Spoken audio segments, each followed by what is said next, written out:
Hi, Corel. Good to see you. How was your weekend?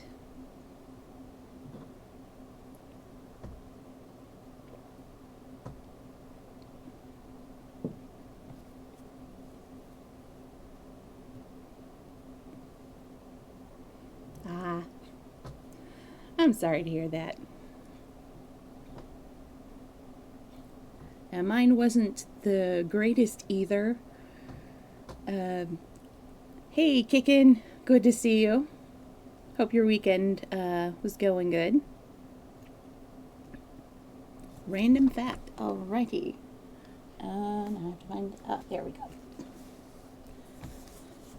Okay, here's what I'm going to do. Number of the book that we are on, 139. So I'm going to go to page 139 in Random Facts.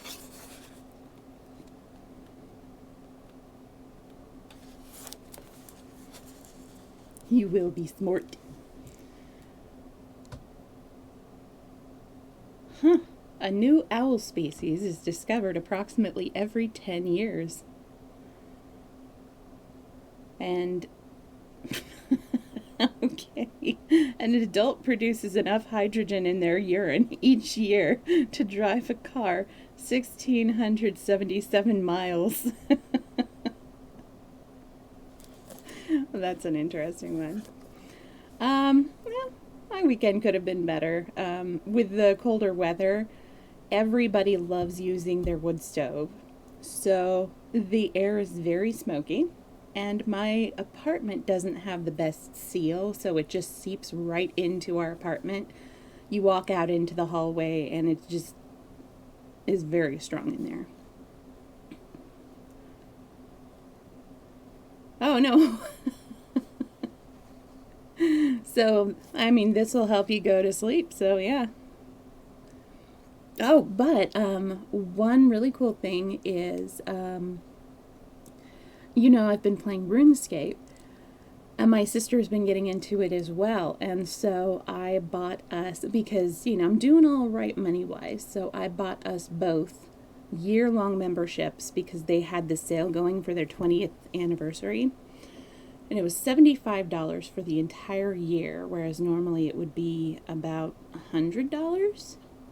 And then, if you buy monthly, it's about $11 a month. So it's pretty good saving. Plus, you unlock a whole bunch of stuff as well with this specific year-long thing. And I think it ends in a couple of hours. So, yeah. Oh, yay. That's the picture that you showed me. Oh, so exciting. Yeah. That's going to be fun. I look forward to whenever I will get to play again. Maybe our old group will get back together. I definitely do want to play the same character again, though. She's a lot of fun, especially how she gets through scrapes with her knitting needles. Because you never know what a role is going to afford you. Ooh, a lit DM screen. Nice. We're talking big time here. It kind of reminds me, there is a person that my sister and I watch on YouTube, Devin Lytle, and her show is Devin But Better. And her boyfriend and roommate are really into D&D. I don't remember if she said that she has played or if she's into it or not, but they turned an old TV, like a flat screen TV, kind of married it with an old table, and they made this, I guess it was like hooked up to a computer interface so they could have a virtual virtual D&D map, which was really cool. Yes. Oh man. I don't think I have taken a picture of my entire dice collection, but yeah. Yeah. they had like a picture of it or like a little video of it, and it's like, wow, D&D envy here. I wish that we were on similar enough times that we could possibly try to do a little bit of online D&D, but sadly, I know, time zones, all that stuff.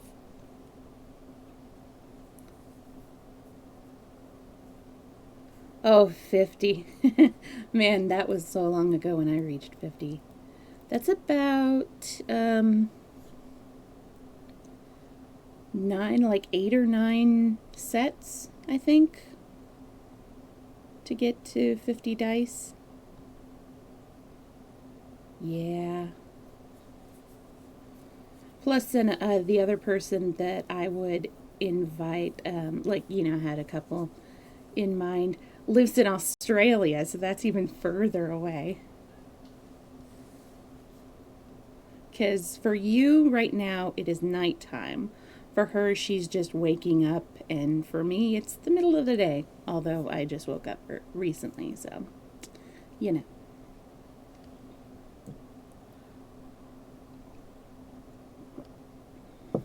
I should switch over to this screen, even though I'm not starting quite yet, although I might. Yeah, and it's 2 p.m. here. Well, obviously, because I always post it up. It is really interesting. That's one of the things I find really interesting with streaming is you're connecting with people from all over the world. And I even started a little spreadsheet to be like, okay, this person is on this time zone, this person is on this time zone, but I keep forgetting to update it and look at it. So, yeah. Sorry. Yeah. I have lived in 3 different time zones in my life. One for only like 2 months, but it was long enough to have lived in it. And then another one for about 2 years. That one I think I was on mountain time, so I think technically it should have only been 1 hour, but it seemed like it was 2 hours. I don't know. That was weird. Anyways, I guess we better go ahead and get started. I am going to hop back just to the beginning of the chapter because the story time that I did, was it Friday? No, did I work on Friday? Sorry, that's dropping. No, it was Thursday. The story time I did on Thursday, I ended after about an hour because I had this headache that was just not going away from all of the allergies. So I ended mid-chapter, but rather than begin mid-chapter, I'm just hopping back to the beginning. It's just 2 pages, so not missing much. And we're going to be able to finish this in, I guess, just one more story time. We'll see where we get to at the end of this one. All right. Chapter 22. The housemaid's folding back her window shutters at 8 o'clock the next day was the sound which first roused Catherine, and she opened her eyes, wondering that they could ever have been closed, on objects of cheerfulness. Her fire was already burning, and a bright morning had succeeded the tempest of the night.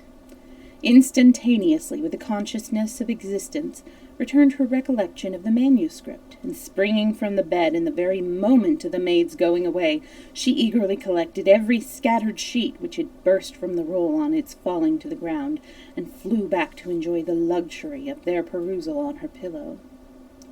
She now plainly saw that she must not expect a manuscript of equal length with the generality of what she had shuddered over in books, for the roll seemed to consist entirely of small disjointed sheets.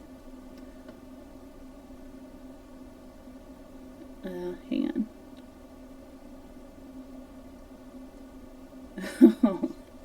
on. Sorry, just pausing to read that.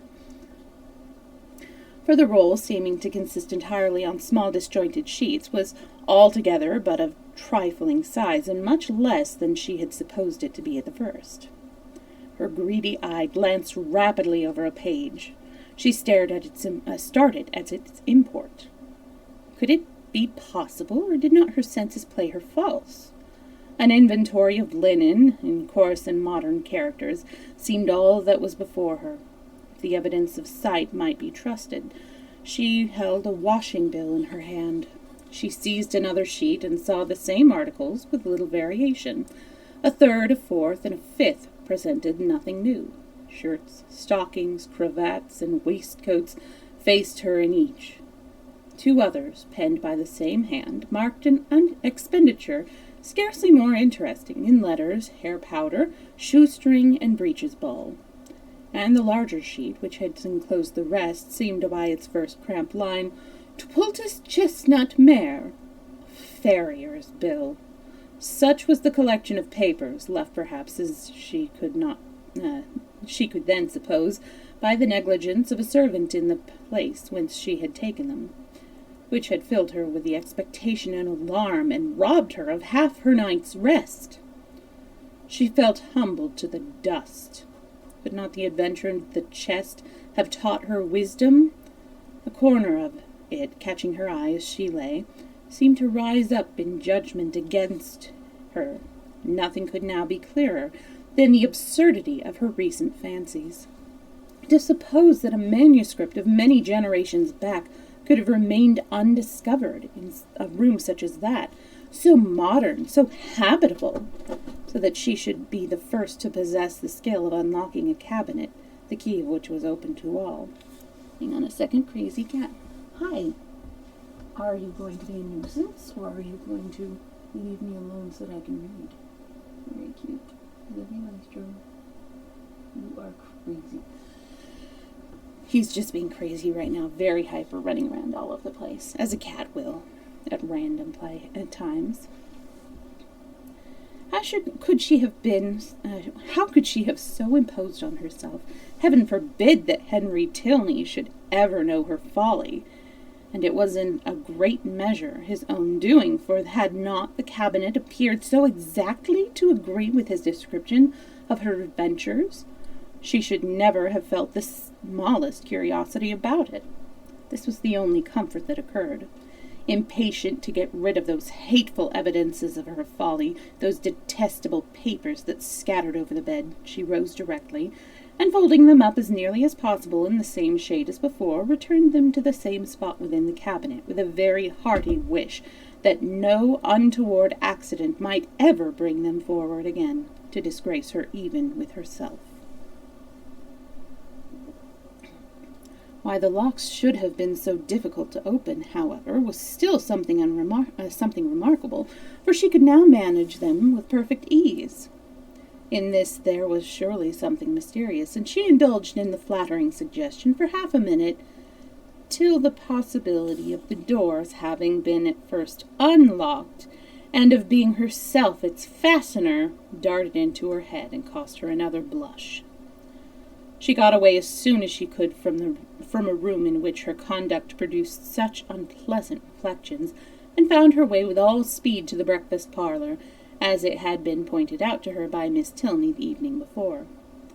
Henry was alone in it, and his immediate hope of her having been undisturbed by the tempest, with an arch reference to the character of the building they inhabited, was rather distressing. For the world would she not have her weakness suspected, and yet, unequal to an absolute falsehood, was constrained to acknowledge that the wind had kept her awake a little. But we have a charming morning after it, she added, desiring to get rid of the subject, and storms and sleeplessness are nothing when they are over. What beautiful hyacinths! I've just learnt to love a hyacinth. And how might you learn? By accident or argument? Well, your sister taught me. I cannot tell how. Mrs. Allen used to take pains year after year to make me like them, but I never could till I saw them the other day in Milsom Street. I am naturally indifferent about flowers, but now you love a hyacinth. So much the better. You have gained a new source of enjoyment, and it is well to have as many holds upon happiness upon... I don't know why that tripped me up. You have gained a new source of enjoyment, and it is well to have as many holds upon happiness as possible. Oh, thank you so much for the raid, Chili. How are you doing? How was your stream? Let's get an SO for Mr. Chili.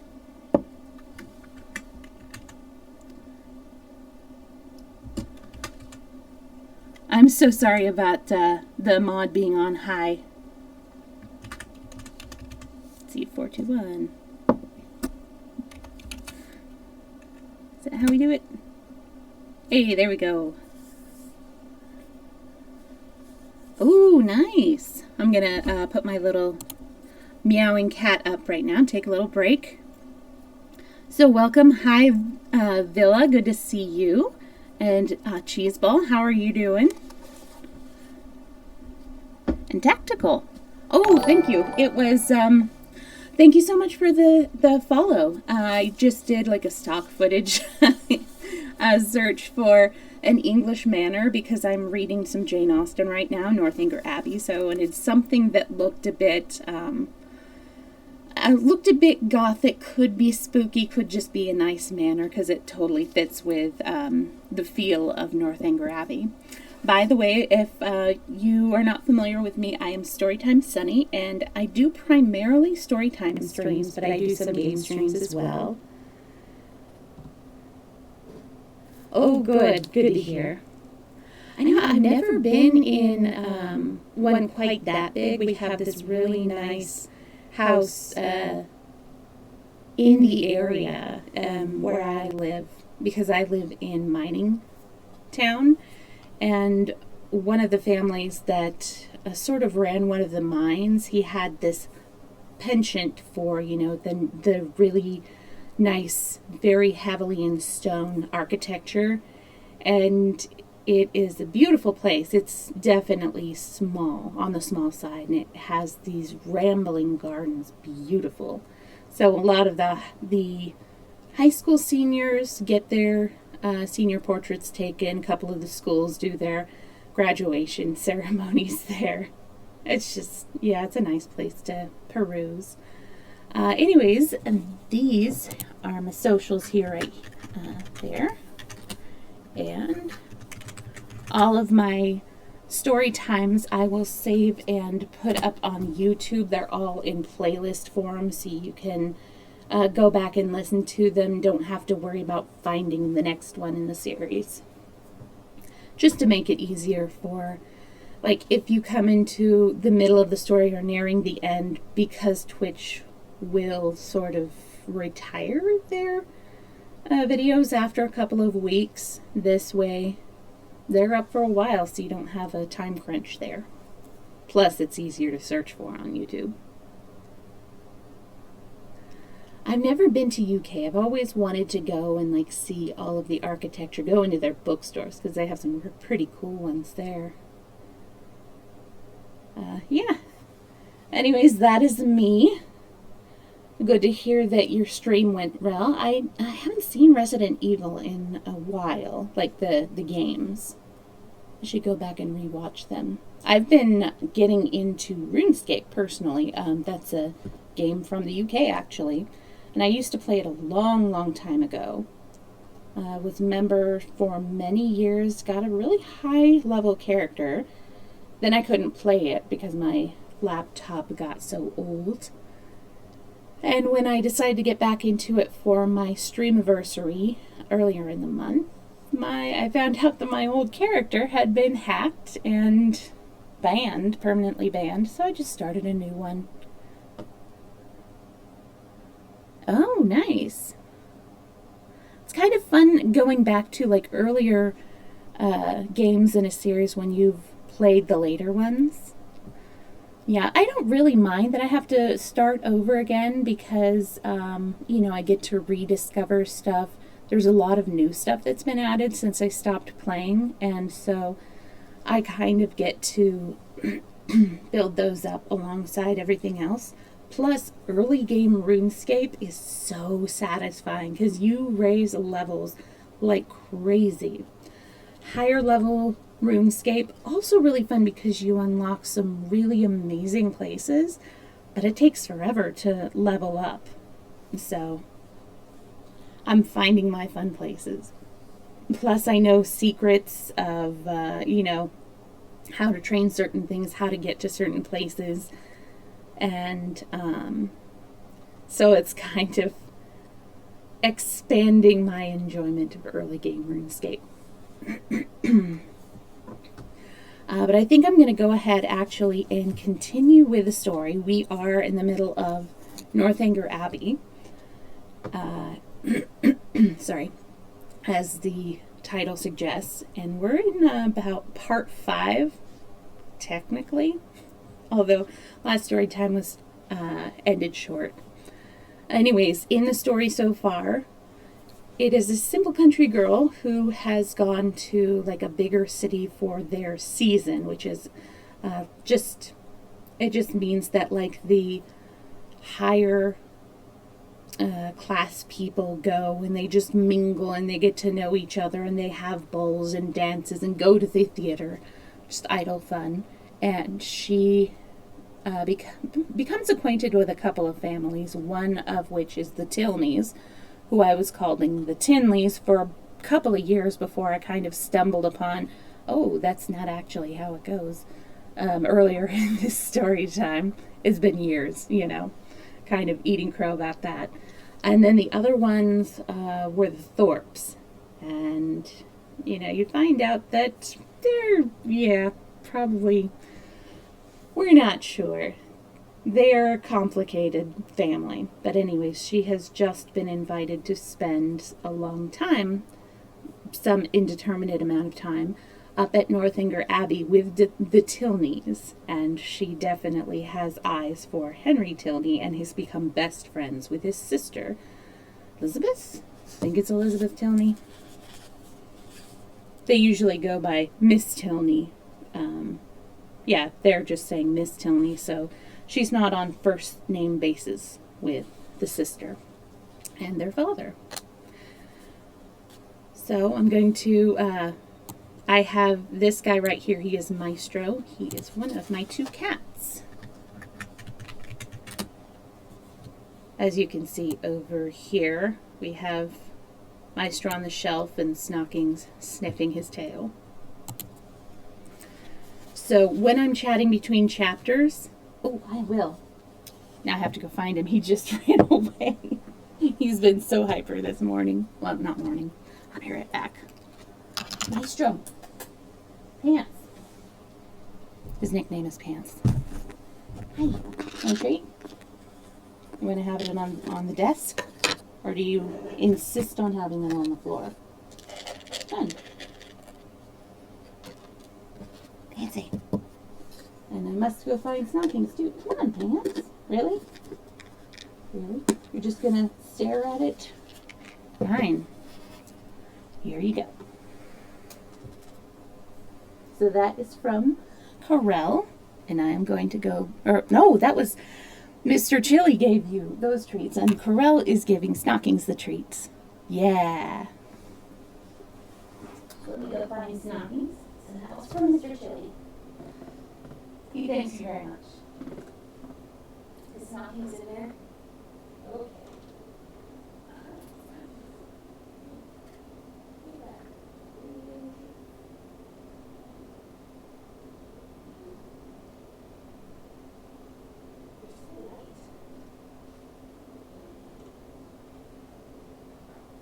Okay.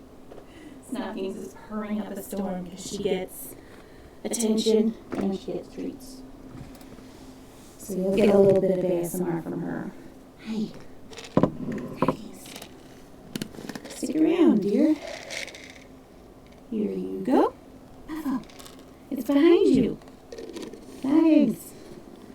She's very old. So she's just kind of like, where's the treat? It's by your tail, my dear. There we go.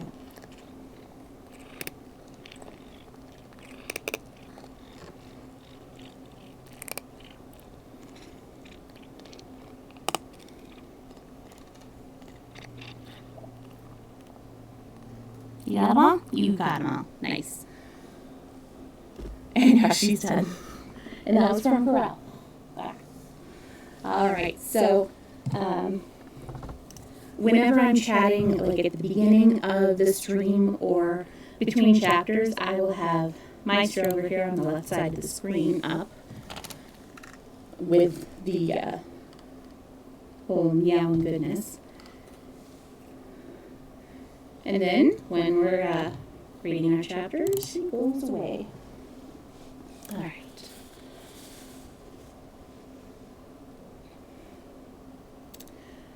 But now you love Hyacinth, so much the better. You have gained a new source of enjoyment, and it is well to have as many holds upon happiness as possible. Besides, a taste for flowers is always desirable in your sex as a means of getting you out of doors and tempting you to more frequent exercise than you would otherwise take. And though the love of a hyacinth may be rather domestic, who can tell the sentiments once raised? But you may in time come to love a rose. This is about 300-year-old story. Was it 300? No, 200. I'm sorry. But I do not want any such pursuit to get me out of doors. The pleasure of walking and breathing air is enough for me, and in fine weather I am out more than half my life. Mamma says I am never within. At any rate, however, I am pleased that you have learnt to love a hyacinth. The mere habit of learning to love is the thing, and a teachableness of disposition in a young lady is a great blessing. Has my sister a pleasant mode of instruction?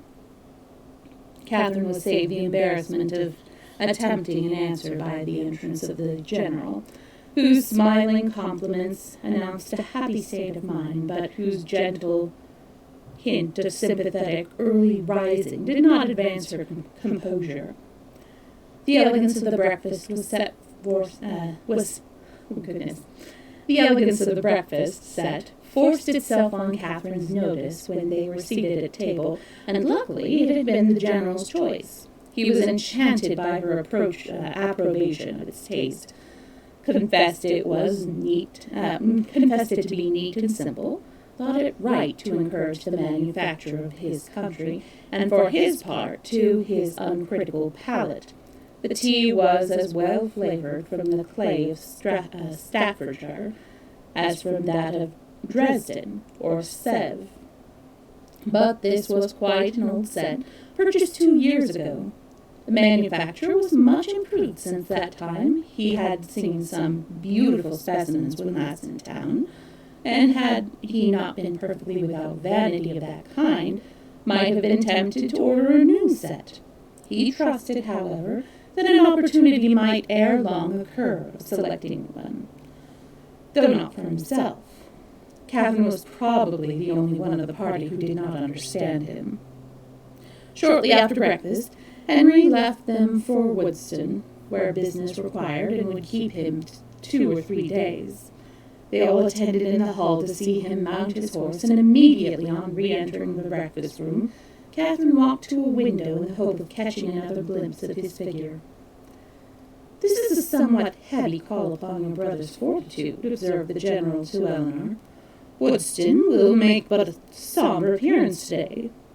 "Is it a pretty place?" asked Catherine. "What say you, Eleanor? Speak your opinion, for ladies can best tell the taste of ladies in regard to places as well as men. I think it will be acknowledged by the most impartial eye to have many recommendations. The house stands among fine meadows facing the south-east, with an excellent kitchen garden in the same aspect. The walls surrounded, which I built and stocked myself about 10 years ago for the benefit of my son. It is a family living, Miss Morland, and the property in the place being chiefly my own, you may believe I take care that it shall not be a bad one. Did Henry's income depend solely on his living, he would not be ill provided for.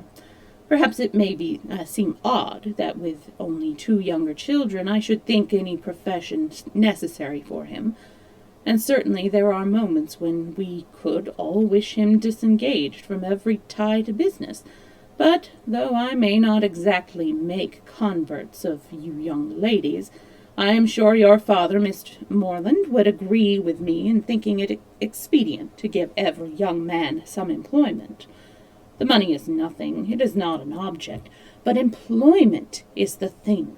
Even Frederick, my eldest son, you see, who will perhaps inherit his considerable a landed property as any private man in the country, has his profession. The imposing effect of this last argument was equal to his wishes. The silence of the lady proved it to be unanswerable. Something had been said the evening before of her being shown over the house, and he now offered himself as her conductor, and though Catherine had hoped to explore it accompanied only by his daughter, it was a proposal of too much happiness in itself, under any circumstances, not to be gladly accepted, for she had been already 18 hours in the Abbey, and had seen only a few of its rooms. The netting-box, just leisurely drawn forth, was closed with joyful haste, and she was ready to attend him in a moment. And when they had gone over the house, he promised himself, moreover, the pleasure of accompanying her into the shrubberies and garden. She curtsied her acquiescence, but perhaps it might be more agreeable to her to make those her first object. The weather was at present favorable. At this time of the year the uncertainty was very great of its continuing so. Which would she prefer? He was equally at her service. Which did his daughter think would most accord with her fair friend's wishes? But he thought he could discern. Yes, he certainly read in Miss Morland's eyes a judicious desire of making use of the present smiling weather. But when did she judge amiss? The Abbey would be always safe and dry. He yielded implicitly, and would fetch his hat and attend them in the moment. He left the room, and Catherine, with a disappointed, anxious face, began to speak of her unwillingness that he should be taking them out of doors against his own inclination, under a mistaken idea of pleasing her, but she was stopped by Miss Tilney, saying, with a little confusion, "I believe it will be wisest to take the morning while it is so fine, and do not be uneasy on my father's account. He always walks out at this time of day." Catherine did not exactly know how this was to be understood. Why was Miss Tilney embarrassed? Could there be any unwillingness on the general side to show her over the Abbey? The proposal was his own, and was not it odd that he should always take his walk so early? Neither her father nor Mr. Allen did so, who was certainly very provoking. She was all impatience to see the house, and had scarcely any curiosity about the grounds. If Henry had been with them indeed, but now she should not know what was picturesque when she saw it. Such were her thoughts, but she kept them to herself, and put on her bonnet in patient discontent. She was struck, however, beyond her expectation by the grandeur of the Abbey, as she saw it for the first time from the lawn. The whole building enclosed a large court, and 2 sides of the quadrangle, rich in Gothic ornaments, stood forward for admiration. The remainder was shut off by knolls of old trees, of luxuriant plantations, and the steep woody hills, rising behind to give it shelter, were beautiful even in the leafless month of March. Catherine had seen nothing to compare with it, and her feelings of delight were so strong that without waiting for any better authority she boldly burst forth in wonder and praise. The general listened with assenting gratitude, and it seemed as if his own estimation of Northanger had waited unfixed till that hour. The kitchen garden was to be next admired, and he led the way to it across a small portion of the park. The number of acres contained in its garden was such as Catherine could not listen to without dismay, being more than double the extent of all Mr. Allen's, as well as her father's, including churchyard and orchard. The walls seemed countless in number, endless in length. A village of hothouses seemed to arise among them, and a whole parish to be at work within the enclosure. The general was flattered by her looks of surprise, which told him, almost as plainly as he soon forced her to tell him in words, that she had never seen any gardens at all equal to them before, and he then modestly owned that, without any ambition of that sort himself, without any solicitude about it, he did believe them to be unrivalled in the kingdom. If he had a hobby horse, it was that. He loved a garden. Though careless enough in most matters of eating, he loved good fruit. Or, if he did not, his friends and children did. There were great vexations, however, attending such a garden as this. The utmost care could not always secure the most valuable fruits. The pinery had yielded only 100 in the last year. Mr. Allen, he supposed, must feel these inconveniences as well as himself. No, not at all. Mr. Allen did not care about the garden and never went into it. With a triumphant smile of self-satisfaction, the general wished he could do the same, for he never entered his without being vexed in some way or other by his falling short of his plan. How were Mr. Allen's succession homes worked? Described the nature of his own as they entered them. Mr. Allen had only one small hothouse, which Mrs. Allen had the use of for her plants in winter, and there was a fire in it now and then. He is a happy man, said the general, with a look of very happy contempt. Having taken her into every division, and led her under every wall, till she was heartily weary of seeing and wondering, he suffered the girls at least he suffered the girls at last to seize the advantage of an outer door, and then expressed his wish to examine the effect of some recent alteration about the tea-house, proposed it as no unpleasant extension of their walk, if Miss Morland were not tired. But where are you going, Eleanor? Why do you choose that cold, damp path to it? Miss Morland will get wet. Our best way is across the park. This is so favored a walk of mine, said Miss Tilney, that I always think it the best and nearest way, but perhaps it may be damp. It was a narrow, winding path through a thick grove of old Scotch firs, and Catherine, struck by its gloomy aspect and eager to enter it, could not, even by the general's disapprobation, be kept from stepping forward. He perceived her inclination, and having again urged the plea of health in vain, was too polite to make further opposition. He excused himself, however, from attending them. The rays of the sun were not too cheerful for him, and he would meet them by another course. He turned away, and Catherine was shocked to find how much her spirits were relieved by the separation. The shock, however, being less real than the relief, offered it no injury, and she began to walk with easy gaiety of the delightful melancholy which such a grove inspired. I am particularly fond of this spot, said her companion with a sigh. It was my mother's favorite walk. Catherine had never heard Mrs. Tilney mentioned in the family before, and the interest excited by this tender remembrance showed itself directly in her altered countenance, and in the attentive pause with which she waited for something more. I used to walk here so often with her, said Eleanor, though I never loved it then, as I have loved it since.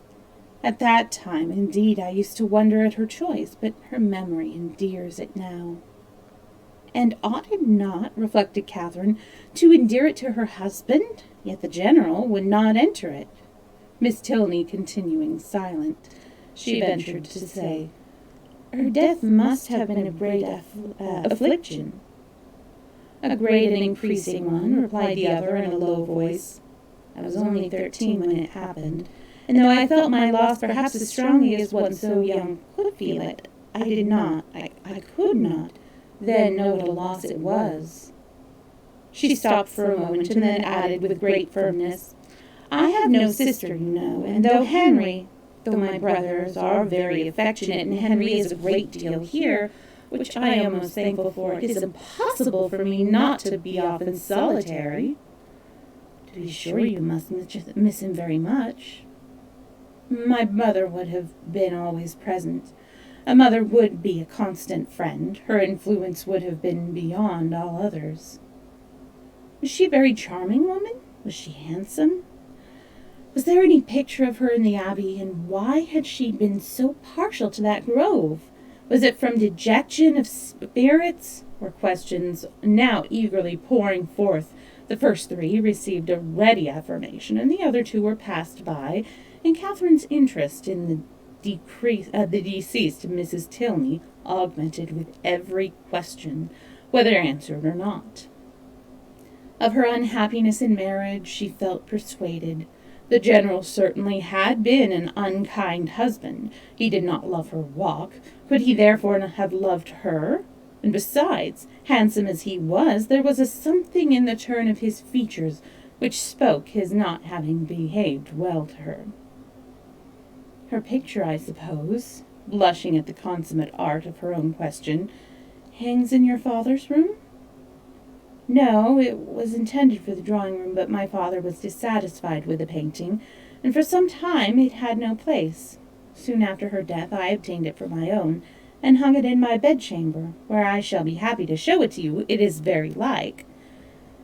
Here was another proof. A portrait, very like, of a departed wife, not valued by her husband. He must have been dreadfully cruel to her.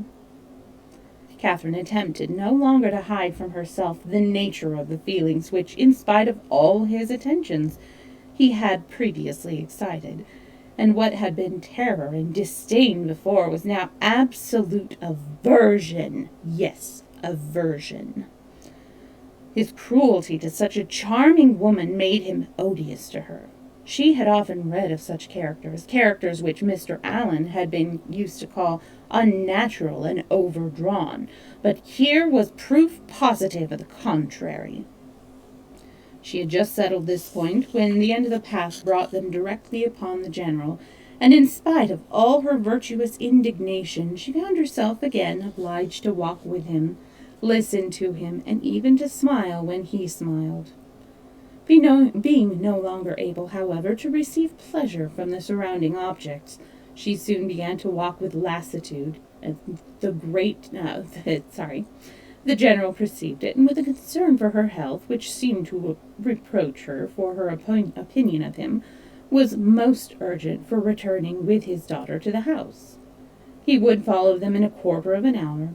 Again they parted, but Eleanor was called back in half a minute, to receive a strict charge against taking her friend around the Abbey till his return. The second instance of his anxiety to delay what she must, This second instance of his anxiety to delay what she so much wished for, struck Catherine as very remarkable. Sorry about all of those stumbles there.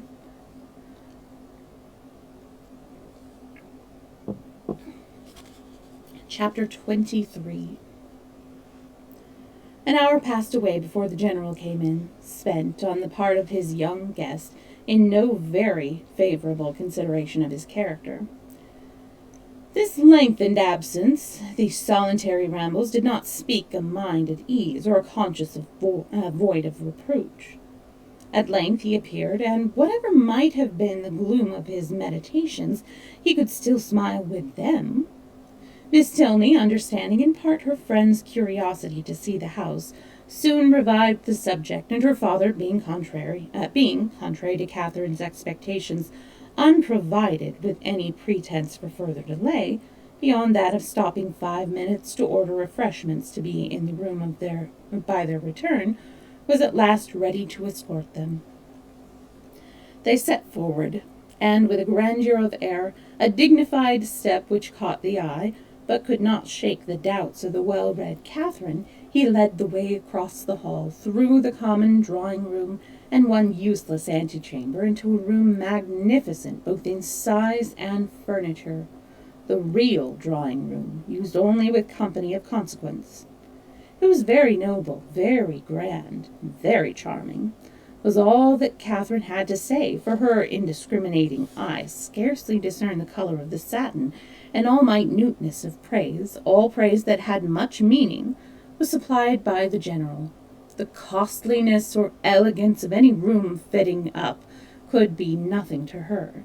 She cared for no furniture or of a more modern date than the 15th century. When the general had satisfied his own curiosity in a close examination of every well-known ornament, they proceeded into the library, an apartment in its way of equal magnificence, exhibiting a collection of books on which an humble man might have looked with pride. Catherine heard, admired, and wondered with more genuine feeling than before, gathered all that she could from his storehouse of knowledge by running over the titles of half a sheaf, and was ready to proceed. But suites of apartments did not spring up with her wishes. Large as was the building, she had already visited the greater part, though, on being told that, with the addition of the kitchen, the 6 or 7 rooms she had now seen surrounded 3 sides of the court. She could scarcely believe it, or overcome with the suspicions of there being many chambers secreted. It was some relief, however, that they were to return to the rooms in common use by passing through a few of less importance, looking into the court, which, with occasional passage, not wholly intricate, connected the different sides, and she was further soothed in her progress by being told that she was treading what had once been a cloister, having traces of cells pointed out, and observing several doors that were neither opened nor explained to her. By finding herself successively in a billiard room and in the general's private apartment without comprehending their connection, or being able to turn right when she left them, and lastly, by passing through a dark little room owning Henry's authority and strewed with his litter of books, guns, and greatcoats. In the dining room, of which, though already seen, and already to be seen at 5 o'clock, the general could not forego the pleasure of pacing out the length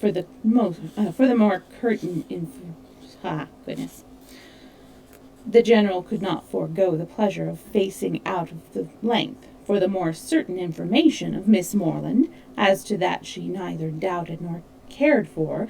They proceeded by quick communication to the kitchen, the ancient kitchen of the convent, rich in the massy walls with smoke of former days, and in the stoves and hot closets of the present. The general's improving hand had not loitered here.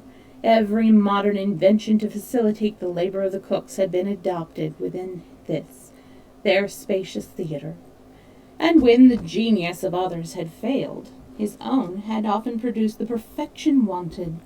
His endowments of this spot alone might at any time have placed him high among the benefactors of the convent. With the walls of the kitchen now ended all the antiquity of the abbey, the 4th side of the quadrangle having, on account of its decaying state, been removed by the general's father, and the present erected in its place. All that was venerable ceased here. The new building was not only new, but declared itself to be so, intended only for offices, and enclosed behind by stable yards. No uniformity of architecture had been thought necessary. Catherine could have raved at the hand which had swept away what must have been beyond the value of all the rest for the purposes of mere domestic economy, and would willingly have been spared the mortification of a wall through scenes so fallen had the general allowed it. But he had a vanity. It was in the arrangement of his offices, and as he was convinced that, to a mind like Miss Morland's, a view of the accommodations and comforts by which the labors of her inferiors were softened must always be gratifying, he could make no apology for leading her on. They took a slight survey of all, and Catherine was impressed beyond her expectations by their multiplicity and their convenience. The purposes for which a few shapeless pantries and a comfortless scullery were deemed sufficient at Fullerton were here carried on in appropriate divisions, commodious and roomy. The number of servants continually appearing did not strike her less than the number of their offices. Wherever they went, some pattern girl stopped to curtsy, some footman in dishabille sneaked off. Yes, this was an abbey. How inexpressibly different in these domestic arrangements from such as she had read about, from abbeys and castles, in which, though certainly larger than Northanger, all the dirty works of the house had to be done by 2 pair of female hands at the most. How they could get through it all had often amazed Mrs. Allen, and when Catherine saw that was what was necessary here, she began to be amazed herself. They returned to the hall, and that the chief staircase might be ascended, and the beauty of its wood, the ornaments of rich carving might be pointed out. Having gained the top, they turned in an opposite direction from the gallery in which her room lay, and shortly entered one on the same plan, but superior in length and breadth. She was here shown successively into 3 large bedchambers with their dressing room, most completely and handsomely fitted up. Everything that everything that money and taste could do to give comfort and elegance to apartments had been bestowed on these, and being furnished within the last 5 years, they were perfect in all that would be generally pleasing and wanting in all that could give pleasure to Catherine. As they were surveying the general, after slightly naming a few of the distinguished characters by whom they had at times been honored, turned with a smiling countenance to Catherine, and ventured to hope that henceforth some of their earliest tenants might be our friends from Fullerton. She felt the unexpected compliment, and deeply regretted the impossibility of thinking well of a man so disposed towards himself and so full of civility to all of her family. My goodness, Jane Austen loves run-on sentences. The gallery was terminated by folding doors, which Miss Tilney, advancing, had thrown open, and passed through, and seemed on the point of doing the same by the first door to the left, in another long reach of gallery, when the general, coming forward, called her hastily, and, as Catherine thought, rather angrily back, demanding whither she was going. And what was there more to be seen? Had not Miss Morland already seen all that could be worth her notice? And did she not suppose her friend might be glad of some refreshment after so much exercise? Miss Tilney drew back directly, and the heavy doors were closed upon the mortified Catherine, who, having seen in a momentary glance beyond them a narrower passage, more numerous openings, and symptoms of a winding stairway, believed herself at last within the reach of something worth her notice, and felt, as she unwillingly paced back the gallery, that she would rather be allowed to examine that end of the house than see all the finery of all the rest. The general's evident desire of preventing such an examination was an additional stimulant. "Oh, welcome back." Something was certainly to be concealed. Her fancy, though it was had trespassed lately once or twice, could not mislead her here.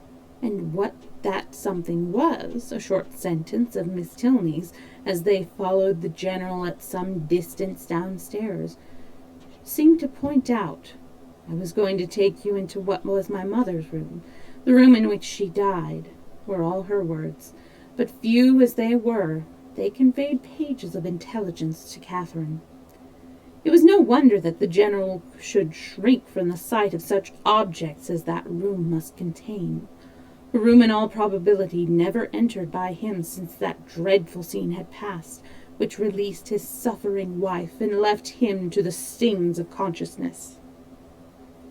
She ventured, when next alone with Eleanor, to express her wish of being permitted to see it, as well as all the rest of that side of the house, and Eleanor promised to attend her there. whenever they should have a convenient hour. Catherine understood her. The general must be watching from home before the general must be watched from home before that room could be entered. It remained as if it remains as it was, I suppose, she said in a tone of feeling. Yes, entirely.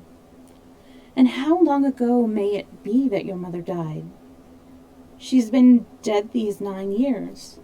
And 9 years, Catherine knew, was a trifle of time compared with that generally elapsed after the death of an injured wife before her room was put to rights. You were with her, I suppose, to the last? No, said Miss Tilney, sighing. I was unfortunately from home. Her illness was sudden and short, and before I arrived it was all over. Catherine's blood ran cold with the horrid suggestions which naturally sprang from these words. Could it be possible?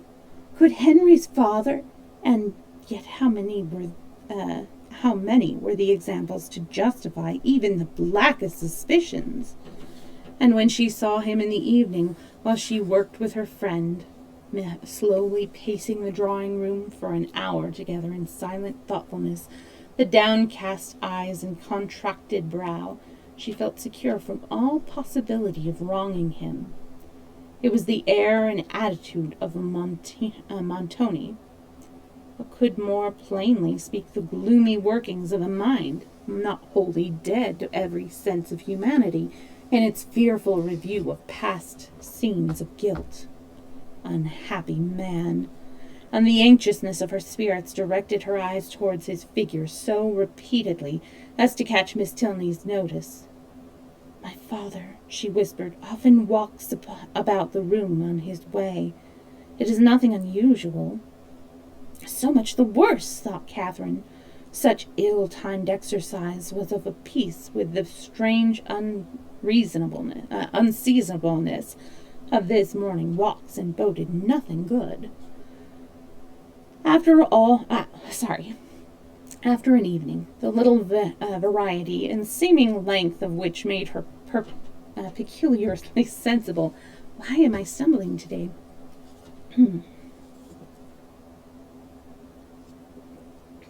After an evening, the little variety and seeming length of which made her peculiarly sensible of Henry's importance among them, she was heartily glad to be dismissed, though it was a look from the general not designed for her observation which sent his daughter to the bell.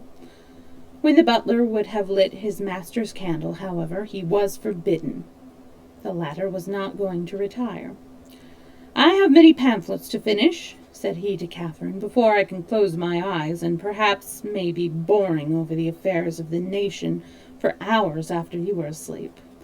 Poring, not boring. Can either of us be more meekly employed? My eyes will be blinding for the good of others, and yours preparing by rest for future mischief. But neither the business alleged, but neither the business alleged nor the magnificent compliment could win Catherine from thinking that some very different object must occasion so serious a delay of proper repose.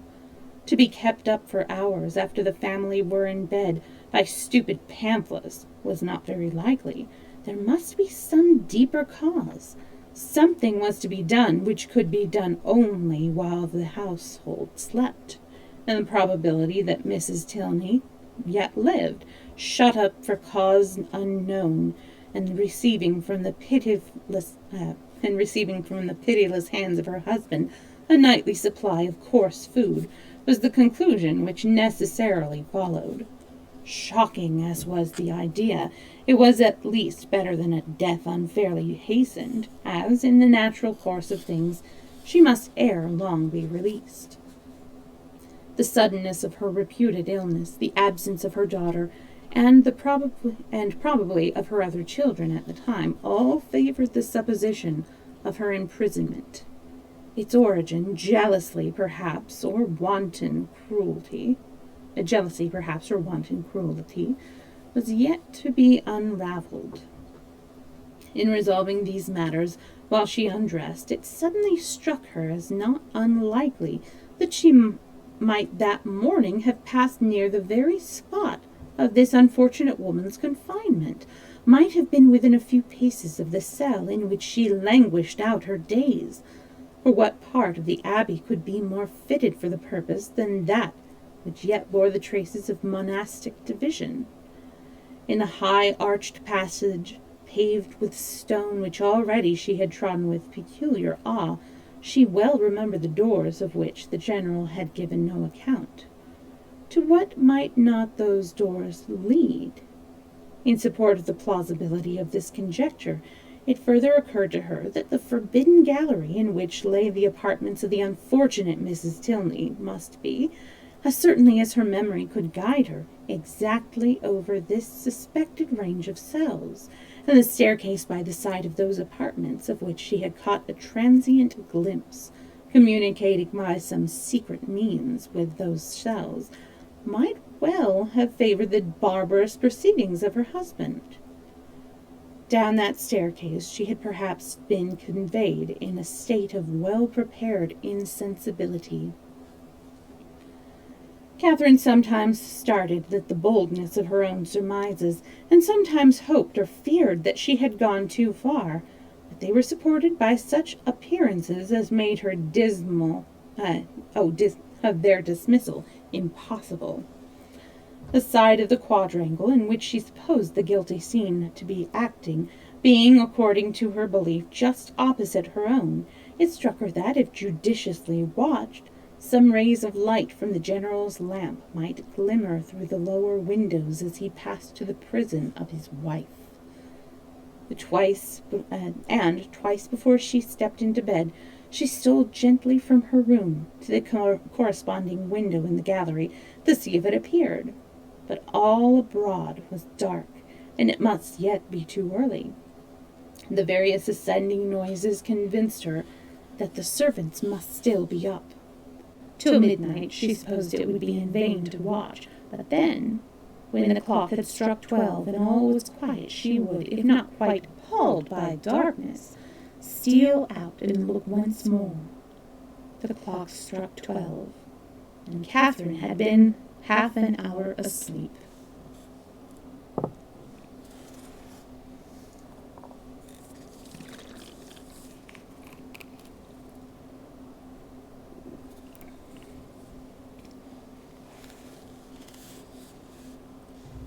Chapter 24. The next day afforded no opportunity for the proposed examination of the mysterious apartments. It was Sunday, and the whole time between morning and afternoon service was required by the general in exercise abroad of eating cold meat at home. Exercise abroad or eating cold meat at home.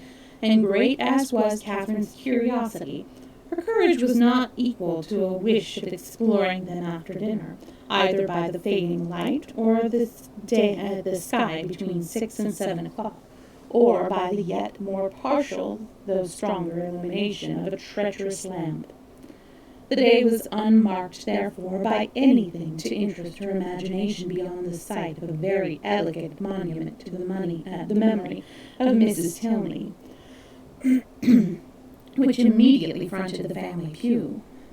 By that her eye was instantly caught and long retained, and the perusal of the highly strained epitaph, in which every virtue was ascribed to her by the inconsolable husband, who must have been in some way or other her destroyer, affected her even to tears.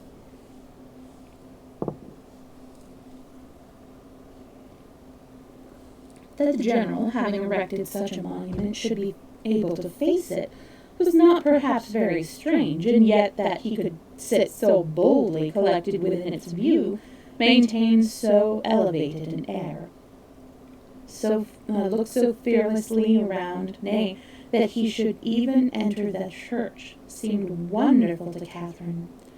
Not, however, that many instances of being equally hardened in guilt might not be produced. She could remember dozens who had persevered in every possible vice going on from crime to crime, murdering whomever they chose, without any feeling of humanity or remorse, till a violent death or a religious retirement closed their black career. The erection of the monument itself could not in the slightest degree affect her doubts of Mrs. Tilney's actual decease. Were she even to descend into the family vault, where her ashes were supposed to slumber, were she to behold the coffin in which they were said to be enclosed, what could it avail in such a case? Catherine had read too much not to be perfectly aware of the ease with which a waxen figure might be introduced, and a supposititious, and a supposititious funeral carried on. The succeeding morning promised something better. The general's early walk, ill-timed as it was in every other view, was favorable here, and when she knew him to be out of the house, she directly proposed to Miss Tilney the accomplishment of her promise. Eleanor was ready to oblige her, and Catherine reminded her as they went of another promise. And Catherine reminding her as they went of another promise. Their first visit in consequence was to the portrait in her bedchamber.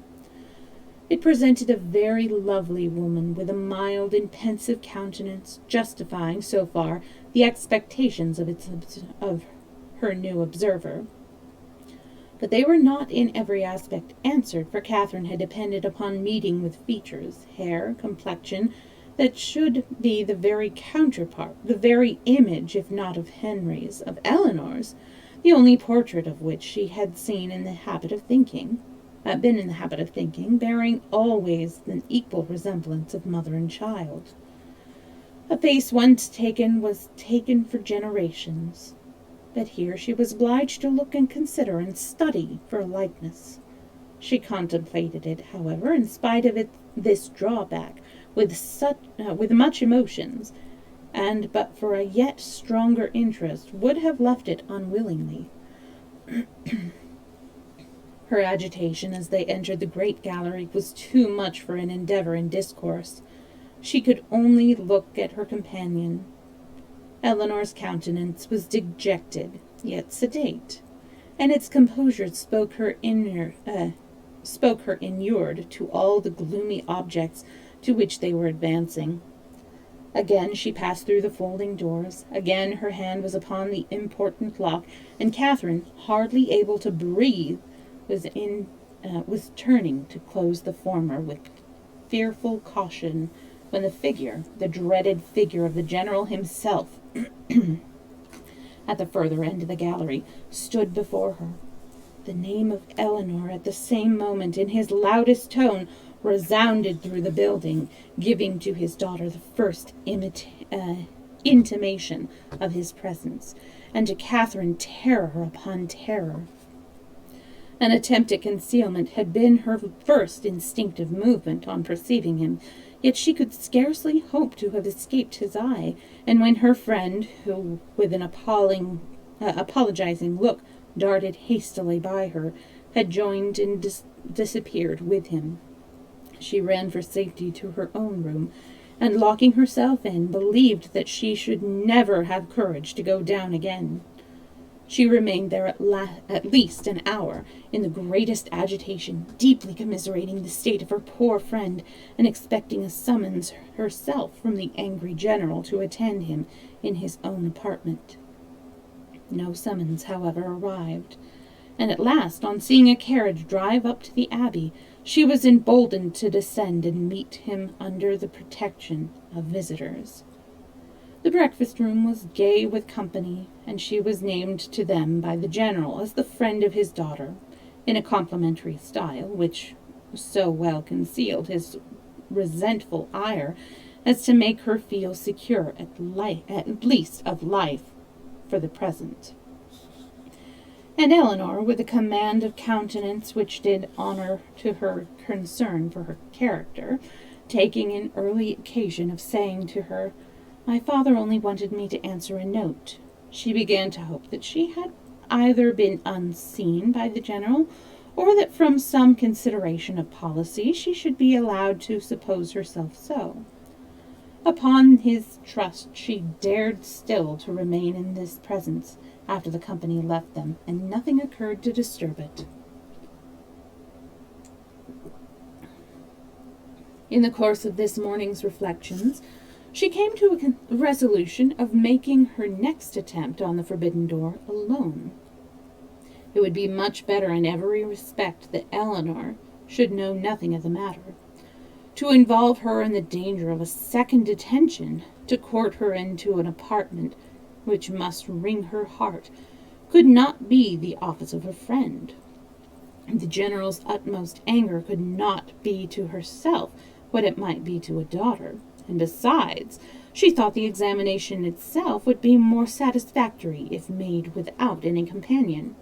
It would be impossible to explain to Eleanor the suspicions from which the other had, in all likelihood, been hitherto happily exempt. Nor could she therefore, in her presence, search for these proofs of the general's cruelty, which, however they might yet have escaped discovery, she felt confident of somewhere drawing forth in the shape of some fragmented journal, continued to the last gasp. Of the way to the apartment she was now perfectly mistress, and as she wished to get it over before Henry's return, who was expected on the morrow, there was no time to be lost. The day was bright, her courage high. At 4 o'clock the sun was now 2 hours above the horizon, and it would be only her retiring to dress half an hour earlier than usual. It was done, and Catherine found herself alone in the gallery before the clocks had ceased to strike. It was no time for thought. She hurried on, slipped with the least possible noise through the folding doors, and without stopping to look or breathe, rushed forward to the one in question. The lock yielded to her hand, and, luckily with no sullen sound that could alarm a human being, on tiptoe she entered the room, she entered. The room was before her, but it was some minutes before she could advance another step. She beheld what fixed her to the spot, and agitated every feature. She saw a large, well-proportioned apartment, with a handsome dimity bed, arranged as unoccupied with an housemaid's care, a bright bath stove, mahogany wardrobes, and neatly painted chairs on which the warm beams of a western sun gaily poured through 2 sash windows. Catherine had expected to have her feelings worked, and worked they were. Astonishment and doubt first seized them, and a shortly succeeding ray of common sense added some bitter emotions of shame. She could not be mistaken as to the room, but how grossly mistaken in everything else. In Miss Tilney's meaning, in her own calculation, this apartment to which she had given a date so ancient, a position so awful, proved to be one end of what the general's father had built. There were 2 other doors in the chamber, leading probably into dressing closets, but she had no inclination to open either. Would the veil in which Mrs. Tilney had last walked, or the volume in which she had last read, remain to tell what nothing else was allowed to whisper? No. Whatever might have been the general's crime, he had certainly too much wit to let them sue for detention. She was sick of exploring, and desired but to be safe in her own room, with her own heart only privy to its folly. And she was on the point of retreating so softly as she had entered, when the sound of footsteps, she could hardly tell where, made her pause and tremble. To be found here, even by a servant, would be unpleasant, but by the general, and he seemed always at hand when least wanted, much worse. She listened. The sound had ceased, and resolving not to lose a moment, she passed through and closed the door. At that instant a door underneath was hastily opened. Someone seemed with swift steps to ascend the stairs, by the head of which she had yet to pass before she could gain the gallery. She had no power to move. With a feeling of terror not very definable, she fixed her eyes on the staircase, and in a few moments it gave Henry to her view. "Mr. Tilney!" she exclaimed in a voice of more than common astonishment. He looked astonished too. "Good God!" she continued, not attending to his address. "How came you here? How came you up that staircase?" "How came I up that staircase?" he replied, greatly surprised. "Because it is my nearest way from the stable yard to my own chamber. But why should I not come up it?" Catherine recollected herself, blushed deeply, and could say no more. He seemed to be looking in her countenance for that explanation which her lips did not afford. She moved on towards the gallery. "And may I not in my turn," said he, as he pushed back the folding doors, "ask how you came here? This passage is at least as extraordinary a road from the breakfast parlor to your apartment as that staircase can be from the stables to mine." "I have been," said Catherine, looking down, "to see your mother's room." "My mother's room? Is there anything extraordinary to be seen there?" "No, nothing at all. I thought you did not mean to come back till tomorrow."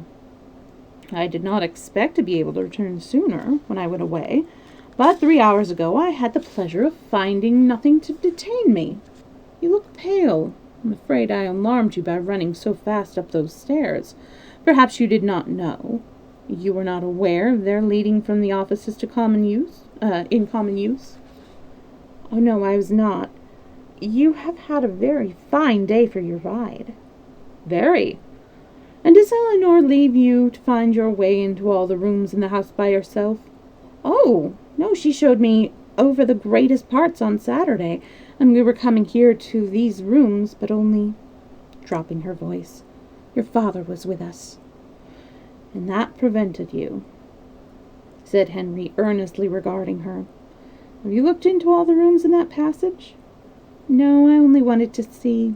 Is not it very late? I must go and dress." "It is only 4:15. Showing his watch. "And you are not now in Bath. No theatre, no rooms to prepare for. Half an hour at Northanger must be enough." She could not contradict it, and therefore suffered herself to be detained, though her dread of further questions made her, for the first time in their acquaintance, wish to leave him. They walked slowly up the gallery. "Have you had any letter from Bath since I saw you?" "No, I am very much surprised. Isabella promised so faithfully to write directly." "Promised so faithfully? A faithful promise. That puzzles me. I have heard of a faithful performance, but a faithful promise. The fidelity of promising. It is a power little worth knowing, however, since it can deceive and pain you. My mother's room is very commodious, is it not? Large and cheerful looking, and the dressing closet so well disposed. It always strikes me as the most comfortable apartment in the house, and I rather wonder that Eleanor should not take it for her own. She sent you to look at it, I suppose?" "No." "It has been your own doing entirely?" Catherine said nothing. After a short silence, during which he had closely observed her, he added, "As there is nothing in the room in itself to raise curiosity, this must have proceeded from a sentiment of respect for my mother's character, as described by Eleanor, which does honor to her memory. The world, I believe, never saw a better woman, but it is not often that virtue can boast an interest such as this. The domestic, unpretending merits of a person never known, do not often create that kind of fervent, venerated tenderness which would permit a visit like yours. Eleanor, I suppose, has talked of her a great deal?" "Yes, a great deal. That is, no, not much, but what she did say was very interesting. Her dying so suddenly." Slowly and without hesitation it was spoken. "And you, none of you being at home, and your father, I thought, perhaps he had not been very fond of her."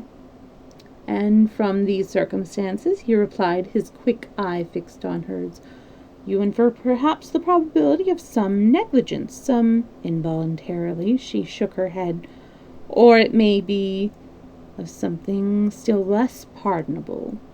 She raised her eyes towards him more fully than she had ever done before. My mother's illness, he continued, the seizure which ended in her death, was sudden. The malady itself, one from which she had often suffered, a bilious fever. It caused, therefore, constitutional. On the third day, in short, as soon as she could be prevailed on, a physician attended her, a very respectable man, and one in whom she had always placed great confidence. Upon his opinion of her danger, 2 others were called in the next day, and remained in almost constant attendance for 24 hours. On the 5th day she died. During the progress of her disorder, Frederick and we were both at home, saw her repeatedly, and from our own observation can bear witness to her having received every possible attention which could spring from the affection of those about her, or which her situation in life could command. Poor Eleanor was absent, and at such a distance as to return only to see her mother in her coffin. But your father, said Catherine, was he affected? For a time, greatly so. You have erred in supposing him not attached to her. He loved her, I am persuaded, as well as it was possible for him to. We have not all, you know, the same tenderness of disposition, and I will not pretend to say that while she lived, she might not often have had much to bear, but though his temper injured her, his judgment never did. His value of her was sincere, and if not permanently, he was truly afflicted by her death. I am very glad of it, said Catherine. It would have been very shocking. If I understand you rightly, you had formed a surmise of such horror as I have hardly words to. Dear Miss Morland, consider the dreadful nature of the suspicions you have entertained. What have you been judging from? Remember the country and the age in which we live.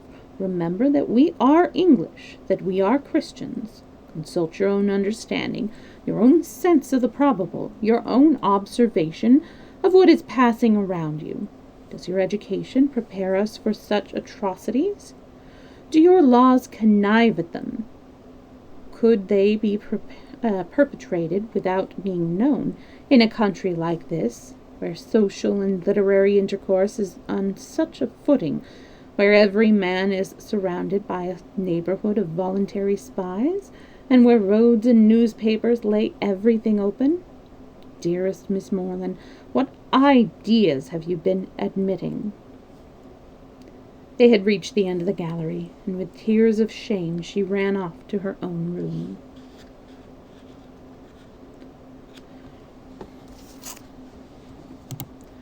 Well, I'm going to end story time here because it looks like we'll have about an equal amount left to read for the next older ages story time. Because returning on Tuesday is all ages story time, and if you have not already voted in the polls, I have a poll in Discord in the Stream Polls channel, and I also have a poll on Twitter for what we're going to be reading on starting Tuesday. And let's see, what were the choices? We have, let's see, Alice in Wonderland, Secret Garden, Kidnapped, and Robin Hood. Kidnapped, by the way, is by Robert Louis Stevenson, is it? I think so. Yeah, Robert Louis Stevenson. So be sure to vote. And we will finish Northanger Abbey on Thursday, 2 to 4. Thank you so much for hanging out with me, for listening. Corel, thank you so much for being here. You are amazing as always. And Snockings thanks you for her treat. And to Mr. Chili, if you are still here, thank you so much for the raid. And Maestro, thanks you for the treat. I will find somebody to raid here. Let's see who we got. Okay, let's open another window. It's so bright.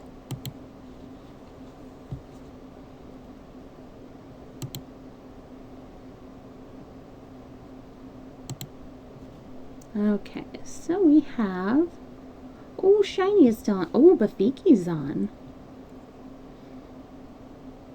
And he's got a sub goal going on. Let's see. I would love to say hi to both of them. But I never see Bafiki on, so we're going to go ahead and raid him. Let's see. Oh. I can't really... Oh, why is my keyboard not lit up? That's weird.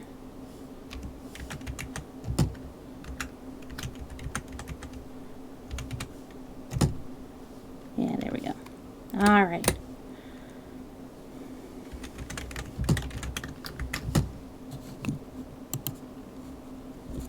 Getting my raid message ready. All right. I'll see you next time. I hope you have a good rest of your Sunday or Monday if you are in Australia and thereabouts or other places in Asia. Bye. Bye.